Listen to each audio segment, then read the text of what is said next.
প্রিয় দর্শক, আমরা আজকে এমন একজন মানুষের সাথে উপস্থিত হয়েছি বা এমন একজন মানুষের কাছে এসেছি। ইতিমধ্যেই আসন্ন গলন্দ উপজেলা পরিষদ নির্বাচনে চেয়ারম্যান প্রার্থী হিসেবে যিনি গলন্দ আপামর রাজবাড়ী জেলায় আলোচিত একজন ব্যক্তি ছিলেন এবং শিক্ষিত মার্জিত একজন ব্যক্তি। আমরা আজকে জানবো তার কাছ থেকে কেন তিনি উপজেলা পরিষদ নির্বাচনে চেয়ারম্যান হতে পারেননি বা মনোনয়ন দাখিল করতে পারেননি এবং ভোটারদের মনে প্রশ্ন রয়েছে যে তীরে এসে তরি ডুবালেন কেন। জি, আমরা জানতে চাই স্যার, এই ভোটাররা তো নানা ধরনের প্রশ্ন করছে আমাদের কাছে বা আপনাকে প্রতিনিয়ত আপনার শুভাকাঙ্ক্ষী সমর্থক ভোটারবৃন্দ ফোন দিচ্ছে, কেন আপনি নির্বাচনে প্রার্থী হতে পারলেন না? স্যার, একটু আমাদেরকে জানাবেন না বিষয়টা। আসসালামু আলাইকুম। ধন্যবাদ মাই টিভির রাজবাড়ির সংবাদদাতা মিস্টার মমিন সাহেব, আপনি আমার সাক্ষাৎকার নিতে আসছেন। আমি গতকালকে একটা সাক্ষাৎকার দিয়েছি জিবি24। সোহাগ সাহেব আমার একটা সাক্ষাৎকার প্রচার করেছে, ওটা সম্প্রচার হয়েছে। সত্যি কথা বলতে কি, আমি এই উপজেলা পরিষদ নির্বাচনে করার মন মানসিকতায় আসছে আমার 1985 সালে। 1985 সালে যখন উপজেলা পদ্ধতি সৃষ্টি হয়, তখন আমার মেজো ভাই বীর মুক্তিযোদ্ধা জনাব ফকির আব্দুল জব্বার সাহেব 85% ভোট পেয়ে উনি উপজেলার চেয়ারম্যান নির্বাচিত হয়েছিলেন। তা আমি ভাবেছিলাম ভাইয়ের উত্তরস্বরী, ভাইয়ের পরবর্তী জেনারেশনে আমি আবার উপজেলার ইলেকশন করব। সেই চিন্তা চেতনা নিয়ে, সেই চিন্তা চেতনা মাথার ভিতরে থাকে, ঘুরপাক খেতে থাকে। আমি রাজনীতি করি। আমি 1977 সালে বাংলাদেশ আওয়ামী লীগ ছাত্রলীগে যোগদান করি। 1981 সালে বৃহত্তম ফরিদপুর জেলায় গলন্দ মহকুমা গলন্দ থানার আমি ছাত্রলীগের সাধারণ সম্পাদক। 1982 সালে রাজবাড়ী সরকারি কলেজে ছাত্রছাত্রী সংসদের আমি জিএস ক্যান্ডিডেট ছিলাম। কিন্তু হঠাৎ সামরিক বাহিনীর প্রধান লেফটেন্যান্ট জেনারেল জিয়াউর রহমান শহীদ হওয়াতে দেশের মধ্যে সামরিক শাসন বিরাজ করছিল। সেই সামরিক সরকার সারা বাংলাদেশে ছাত্রছাত্রী সংসদ নির্বাচন বন্ধ করে দিয়েছিল, যাহার ফলশ্রুতিতে আমি জিএস প্রার্থী হওয়া সত্ত্বেও আমি জিএস ক্যান্ডিডেট হতে পারিনি। ছাত্রদের সংসদ নির্বাচন হয়নি। ছাত্রলীগের সংগঠনকে সুসংগঠিত করার লক্ষ্যে, ছাত্রলীগকে উজ্জীবিত করার লক্ষ্যে আমি রাজবাড়ী সরকারি কলেজে ছাত্রছাত্রীদের ভোটে কণ্ঠভোটে আমি আহ্বায়ক নির্বাচিত হয়েছিলাম। তারপরে আমি 1997 সালে গলন্দ উপজেলা আওয়ামী লীগের থানা কমিটির সদস্য পদ লাভ করি।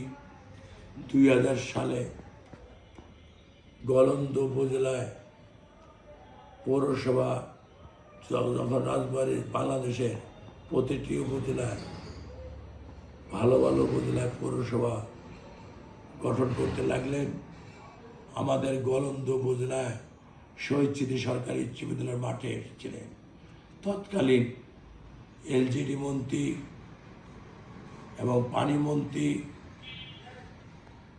স্থানীয় সরকার পরিচালনা মন্ত্রী, সদ্য প্রয়াত নেতা জনাব জিল্লুর রহমান সাহেব আসছিলেন।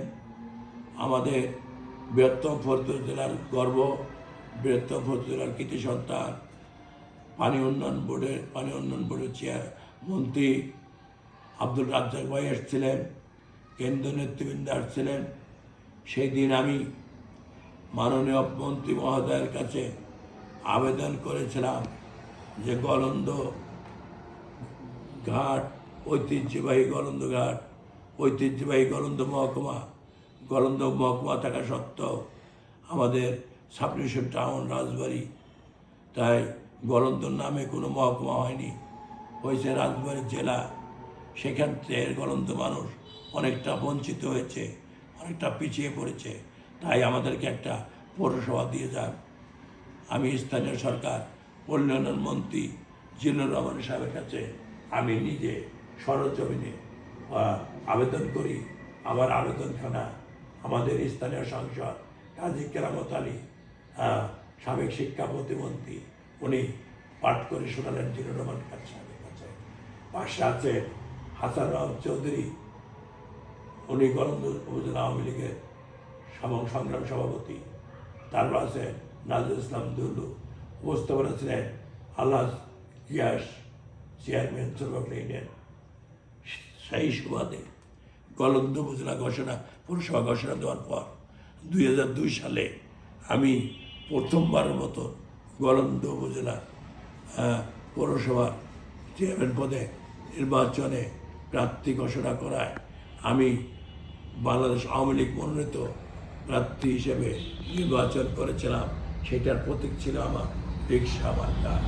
সেই রিক্সা মার্কা প্রতীকে আমি নির্বাচন করেছিলাম।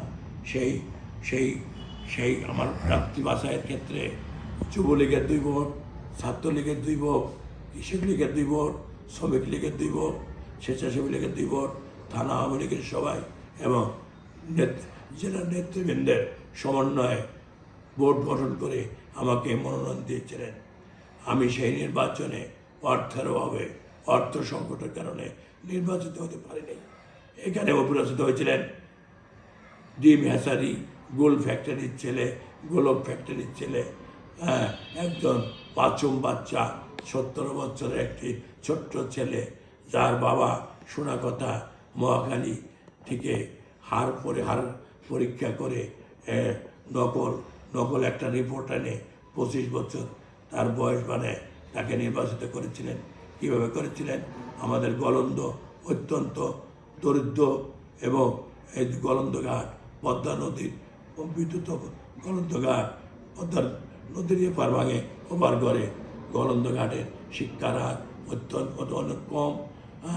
পরিবেশ পরিস্থিতি গলন্দ তেমন ভালো না এবং হতদরিদ্র মানুষের বসবাস বেশি। সেই সুবাদে অভাবী জনগণের ভোটের অধিকার বঞ্চিত করে এই নিজাম সাহেবের বাবা গুলের কোটের ভিতরে টাকা দিয়ে ভোট কিনে আমাকে পরাজিত করেছিলেন। তারপরে 2002 সালে আমি গলন্দ 1997 সালে গলন্দ কামরুল ইসলাম ডিগ্রি কলেজের আমি অভিভাবক পদে নির্বাচন করি।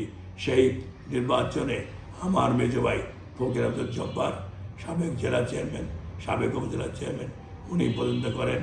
আমি ফকির আব্দুল কাদের আমি প্রতিদ্বন্দ্বিতা করি। আমার একজন বন্ধু গলন্দ রাজধানী হাই স্কুলের স্বনামধন্য প্রধান শিক্ষক মরহুম তাজউদ্দিন আহমেদের 4র্থ ছেলে অ্যাডভোকেট মাহবুব রহমান, তিনি ঢাকা বিশ্ববিদ্যালয় থেকে অর্থনীতি বিভাগে পাশ করে এসেছিলেন। তারপরে বিএনপির সভাপতি জনাব গোলাম মোস্তফা এবং আওয়ামী লীগের একজন প্রবীণ রাজনীতিবিদ শেখ মোহাম্মদ সবেদ এবং আমার এক ছোট বোন ফরিদা পারভিন, প্রধান শিক্ষক সরকারি প্রাথমিক বিদ্যালয়, আমরা সকলে নির্বাচনে প্রতিদ্বন্দ্বিতা করি। সেই নির্বাচনে আমার ভাই ফকির আব্দুল জব্বার আমার চেয়ে 108 ভোট পেয়ে প্রথম স্থান অধিকার করে। আমি 2য় স্থান অধিকার করি, অ্যাডভোকেট মাহবুব রহমান 3য় স্থান। তারপর এটা হচ্ছে 1997 সালের ঘটনা। তারপরে 2001 সালে আবার পুনরায় ওই কামরুল ইসলাম কলেজে আমরা আবার উভয়ই প্রতিদ্বন্দ্বিতা করে প্রথম স্থান অধিকার করেন আমার বড় ভাই মেজো ভাই ফকির জব্বার, সাবেক জেলা চেয়ারম্যান, সাবেক উপজেলা চেয়ারম্যান, বীর মুক্তিযোদ্ধা ফকির জব্বার। আমি 2য় স্থান। সেই দ্বিতীয়বারও এই কামরুল ইসলাম কলেজের প্রতিষ্ঠা লগ্ন থেকে আমি প্রতিষ্ঠাতা সদস্য। আমার ভাই বীর মুক্তিযোদ্ধা ফকির জব্বার সাহেব প্রতিষ্ঠাতা সভাপতি, ওনার উদ্যোগে এই কামরুল ইসলাম কলেজটি প্রতিষ্ঠিত হয়। তারপরে আমি গলন্দ ইদ্রিসিয়া দাখিল মাদ্রাসার প্রতিষ্ঠাতা সদস্য। তারপরে গলন্দ দরুদ্দিয়া বীর মুক্তিযোদ্ধা Fakir Abdul Jabbar girls school and কলেজের প্রতিষ্ঠাতা সদস্য। আমি 1986 সালে গলন্দ আইডিয়াল হাই স্কুলের প্রতিষ্ঠাতা প্রধান শিক্ষক। আমি জেন মডেল স্কুলের ম্যানেজিং কমিটির প্রধান শিক্ষক কর্তৃক ম্যানেজিং কমিটির সদস্য, অভিভাবক সদস্য, আমি শহীদ স্মৃতি বালিকা বিদ্যালয়ের প্রধান শিক্ষক কর্তৃক মনোনীত অভিভাবক সদস্য। এছাড়াও আমি এই উপজেলার অনেক স্কুল, কলেজ, মাদ্রাসা ছোটোখাটো পদে অবস্থিত আছি। আমি রাজবাড়ী রেড ক্রিসেন্ট ইউনিটের আজীবন সদস্য। আমি রাজবাড়ী রেড ক্রিসেন্ট ইউনিট ব্লাড ব্যাংকের, ডোনার ব্যাংকের আজীবন সদস্য। আমি doctor M A অজদ Mia Dhanmondi Memorial ফাউন্ডেশনের আজীবন সদস্য। আমি ঢাকা বিশ্ববিদ্যালয়ের সিনেটের একজন সদস্য। আমি ভোট প্রয়োগ করে থাকি ঢাকা বিশ্ববিদ্যালয়ের পরিচালনা কমিটির সিনেট সদস্যবৃন্দের। আমি বিভিন্ন সামাজিক, রাজনৈতিক, সাংস্কৃতিক কর্মকাণ্ডের সাথে ওতপ্রোতভাবে জড়িত আছি। ইতিমধ্যেই আমি জ্বলন্ত উপজেলার 2টি টিম ম্যানেজার এবং রাজবাড়ী আরেকটি খেলার টিম ম্যানেজার। আমি ইতিমধ্যেই চুয়াডাঙ্গা, পাকশি, ঈশ্বরদী, মাগুরা, জিরাদা বিভিন্ন জেলায় টিম নিয়ে খেলে আমি একটি হোন্ডা পুরস্কার ছিনিয়ে এনেছি। আমি রাজবাড়িতে বিভিন্ন টুর্নামেন্টে থাকি, সাংস্কৃতিক অনুষ্ঠান, ক্রীড়া অনুষ্ঠান, বিভিন্ন সামাজিক কর্মকাণ্ড। আমি রাজবাড়ী জেলাব্যাপী আমার বিচক্ষণতা রয়েছে। আমি ইতিমধ্যেই রাজবাড়ী জেলার শিক্ষক সমিতির সভাপতি পদে নির্বাচনের জন্য রাজবাড়ী, পাংশা, পালিয়াকান্দি, গলন্দ, রাজবাড়ী সদর প্রতিটি স্কুল, প্রতিটি কলেজে আমি তার শ্রদ্ধেয় শিক্ষকবৃন্দ সাথে দেখা সাক্ষাৎ করে তাদের ভোট প্রার্থনা করেছি। তার মধ্যে আমাদের দৌলতদিয়া ঘাট থেকে প্রতিটি ট্রেন যখন বাংলাদেশ রেলওয়ে তুলে নিয়ে যাচ্ছিল, যখন পদ্মা সেতু হওয়ার পর ট্রেনগুলি যখন তুলে যাচ্ছিল, তখন দৌলতদিয়া ঘাটে শ্রমিক ভাইরা আমাকে বলছিল, ভাই আমাদের গলন্দ ঘাট থেকে Titumir, Jamuna, Madhumati, Siliguri, Khulna mail train, Khulna local, এই সমস্ত ট্রেনগুলি পর্যায়ক্রমে তুলে নেওয়া হচ্ছে, আপনি একটু দেখেন। আমি বলেছিলাম আমি তো জনপ্রতিনিধি না, আমি তো একটু সাধারণ মানুষ। বলছিল না, জনপ্রতিনিধিদের পাশাপাশি ঘুরে ঘুরে লাভ হয় নাই, কারণ বলছিল দেখি, দেখবানে দেখ জায়গা, দেখবানে। এইভাবে বলতে বলতে জনপ্রতিনিধিদের পাশে গেছি। তারা বলি দেখি, দেখবানে দেখ যা, দেখবানে। এই বলতে বলতে তিতুমির চলে গেছে, যমুনা মেল ট্রেন চলে গেছে, মধুমতি মেল ট্রেন চলে গেছে, খুলনা শাটেল গেছে, তারপরে শিলিগুড়ি শাটেল গেছে, তারপরে খুলনার মেল ট্রেন গেছে, দর্শন আওয়ার ট্রেন গেছে। সবগুলি ট্রেন দৌলতদিয়া ঘাট থেকে, গলন্দ ঘাট থেকে চলে যাচ্ছে। গলন্দ ঘাট মরে যাচ্ছে, শ্রমিকরা বেকার জীবনযাপন করছে, হোটেল রেস্তোরাঁ বন্ধ হয়ে যাচ্ছে, গলন্দ ঘাটের ঐতিহ্য বিলীন হয়ে যাচ্ছে। একসময় গলন্দ ঘাট অনেক নাম করা ঘাট ছিল, কলকাতা থেকে মেল ট্রেন আসতো, জাঁকজমকপূর্ণ গলন্দ ঘাট, সেটা বিলীন হয়ে যাচ্ছে। তাই আগামীতে যদি এইভাবে পর্যায়ক্রমে সবগুলো ট্রেন চলে যায়, তাহলে দৌলতদিয়া ঘাটের মানুষ অর্থাহারে, অনাহারে ভুগবে। সেই কথাগুলি শুনে আমি দৌলতদিয়া থেকে পুরাদা পর্যন্ত, পুরাদা ভাঙা পর্যন্ত সবগুলি স্টেশনে ট্রেন রক্ষার্থে আমি দৌলতদিয়া ঘাটের মেহনতি মানুষের পক্ষে, হোটেল শ্রমিক, রেস্তোরাঁ শ্রমিক, অটো শ্রমিক, রিক্সা শ্রমিক, দৈনিক মজুরি শ্রমিক, এদের সবার কথা লিখে আমি ফেস্টুন আকারে মাননীয় রেলমন্ত্রী, মাননীয় প্রধানমন্ত্রী, মাননীয় স্বরাষ্ট্রমন্ত্রী বরাবর আবেদন করেছি, ফেস্টুন টানাচ্ছি। পরপর 3-4 বার আমি শিক্ষা ভবনে গিয়ে আবেদন করেছি। আমি সাধারণ মানুষের কথা ভাবি, সাধারণ মানুষের পাশে থাকি, সেই চিন্তা চেতনা নিয়ে আমি সামাজিক কর্মকাণ্ড করি। আমি স্কুল, কলেজ, আমি 2টি বিএম কলেজ এই গলন্দঘাটে প্রতিষ্ঠা করেছি 2006 সালে। আমি এসএসসি ভোকেশনাল শিক্ষা করো, সাধারণ শিক্ষার পাশাপাশি কারিগরি শিক্ষা, তাদের ছেলেমেয়ে শিক্ষা লাভ করে বেকার না থাকে, দেশ বিদেশে সহজে চাকরি পায়, দেশের মধ্যে সহজে একটা কর্ম করে খেতে পারে, সেই কর্মমুখী শিক্ষা আমি চালু করেছি। 2টি ভোকেশনাল, 2টি বিএম কলেজ।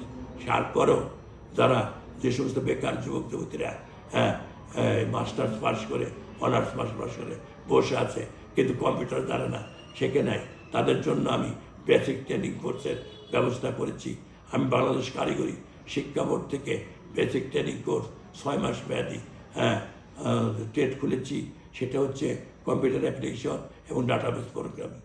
এই সর্বোপরি দেশের মানুষের কথা ভাবি।